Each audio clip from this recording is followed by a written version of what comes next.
नमस्ते एवरीवन। एक बार एक शिष्य ने अपने गुरुजी से बड़े ही विनम्रतापूर्वक पूछा कि गुरुजी, कुछ लोग कहते हैं ये जीवन एक संघर्ष है और कुछ लोग कहते हैं कि जीवन एक खेल है और अन्य लोग कहते हैं कि जीवन एक उत्सव है, कैसे? इनमें से कौन सा सही है, आप ही बताइए। तब गुरुजी ने तत्काल बड़े धैर्यपूर्वक से उत्तर दिया। उन्होंने कहा, शिष्य, जिनके जीवन में गुरु नहीं मिले उनके लिए यह जीवन संघर्ष है और जिनके जीवन में गुरु मिले उनके लिए यह जीवन एक खेल है। और जो गुरु के द्वारा बताए गए मार्ग पर चलते हैं वो मात्र व्यक्ति के लिए ही ये जीवन उत्सव है।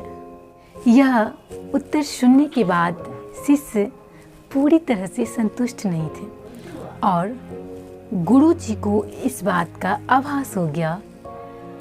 वे कहने लगे कि तुम्हें मैं इस संदर्भ में एक कहानी सुनाता हूँ। अगर तुम ध्यान से सुनोगे तो तुम्हें खुद ही इस प्रश्न का उत्तर मिल जाएगा। उन्होंने जो कहानी सुनाई वह कुछ इस प्रकार थी। एक बार की बात है, किसी गुरुकुल में 3 शिष्यों ने अपना अध्ययन संपूर्ण करने पर गुरुजी से यह बताने की विनती की कि उन्हें गुरु दक्षिणा में क्या चाहिए।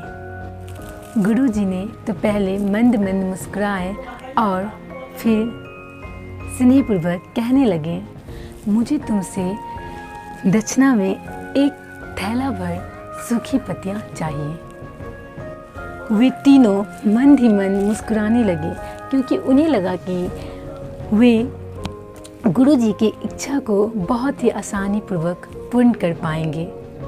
सूखी पत्तियां तो जंगल में बिखरी ही रहती है, इसीलिए उन्होंने एक साथ कहा कि जी गुरुजी, जैसी आपकी आज्ञा। अब वो तीनों शिष्य धीरे धीरे चलते चलते समीपस्थ जंगल में पहुंच चुके थे, लेकिन वहाँ यह देखकर कि सूखी पत्तियाँ तो केवल एक मुट्ठियाँ ही वहाँ बिखरी हुई थी, उनके आश्चर्य का ठिकाना ही नहीं रहा और वे सोच में पड़ गए कि आखिर जंगल से कौन सूखी पत्तियाँ उठाकर ले गया। उतने में ही उन्हें उस जंगल में एक किसान आता हुआ दिखाई दिया पड़ा और उन्होंने किसान से विनम्रतापूर्वक याचना करने लगे कि आप मुझे किसी भी तरह से एक थैला भर सूखी पत्तियां दें। अब वो किसान उन शिष्यों से क्षमा याचना करते हुए यह बताया कि वह उनकी मदद नहीं कर सकता, कि उन्होंने सूखी पत्तियों का ईंधन के रूप में पहले ही उपयोग कर लिया था। वो लोग पास के ही एक बसे गांव में इस आशा से जाने लगे कि शायद हो सकता है उस गांव के कोई लोग उनकी इस मामले में मदद कर सकें।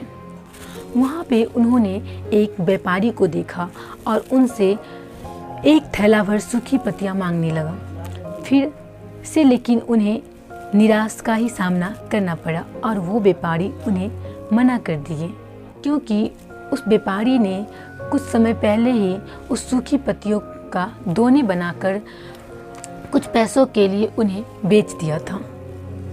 लेकिन उसके बाद उस व्यापारी ने अपनी उदारता को दिखाते हुए उस शिष्य से कहा कि पास में ही एक बुढ़िया है जो सूखी पत्ते को क्या करती है, एकत्र करती है, आप उनके पास जाएं, शायद आपकी वो कोई मदद कर सके।